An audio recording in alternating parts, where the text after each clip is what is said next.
लो जी work हुंदा तुसीं देख रहे हैं अलहमदुलिल्लाह तकरीबन काम एंड ते पहुँच गया हुण गहमा गहमी आपदे अरूज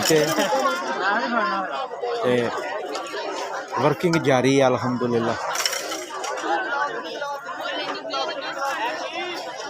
रुक जा काके किन्ना क बजट अज पूरा कर दिता किन्ना क बंदा भुगताता तकरीबन 350 400 very good well done well done well done.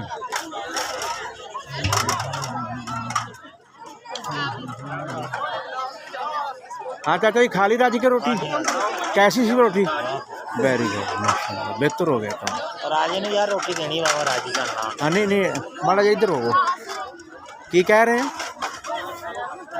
मैं राजे ने रोटी बाबा राजे नू राजी करना इंशाल्लाह क्योंकि ना देगा मैं देगी तन देगा देगा नहीं नहीं ठीक हो गया कहना 2 लाख वाला चिड़पिड़ करदा नहीं करदा।